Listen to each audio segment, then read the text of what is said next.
वडोदरा के आजवा रोड इलाके से इस वक्त एक चौंकाने वाली घटना सामने आ रही है। आजवा रोड पर स्थित मशहूर मोबाइल शोरूम फोन बुक में बीती रात अज्ञात चोरों ने धावा बोलकर चोरी की बड़ी वारदात को अंजाम दिया है। ताले तोड़कर अंदर घुसे चोर। मिली जानकारी के मुताबिक रात के अंधेरे का फायदा उठाकर चोरों ने शोरूम के ताले तोड़े और अंदर दाखिल हो गए।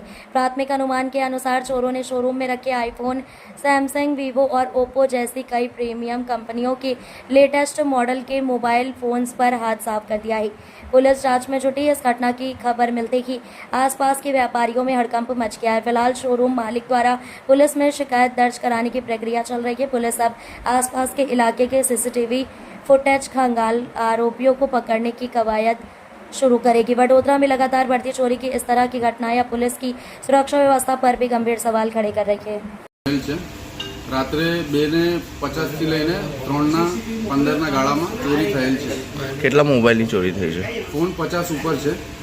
કયા કયા કંપની? એમાં આઈફોન છે, સેમસંગ છે, વિવો છે, ઓપ્પો છે। હજુ ચકાસણી ચાલુ છે કે બીજી કઈ કઈ કેટલા બ્રાન્ડની ફોન ચોરી થયેલ છે। પોલીસ ફરિયાદ કરી છે તમે? પોલીસ ફરિયાદ સવારમાં પહેલી વાર પ્રથમ કોલ કર્યો તો પોલીસવાળાને 112 પર। એમનામાંથી એક ડિસ્ટાફનો માણસ આવ્યો ને ખાલી પૂછીને જતા રહ્યા કે તમે આવીને એફઆઈઆર લખી દો બાપત પોલીસ સ્ટેશનમાં। કુલ કેટલા મુદ્દામાલ હતો? મુદ્દા માલ 30 લાખ ઉપર છે। હજુ તો બીજું કેલ્ક્યુલેશન ચાલુ છે કે બીજું કેટલી વેલ્યુનું છે। કઈ દુકાન આવી છે તમારી? અમારી દુકાન આજવા રોડ પર ફોન બુક આવેલ છે, એમાંથી આ બનાવ બનેલ છે। આપનું નામ? મારું નામ મંકેશ રાજપૂત છે।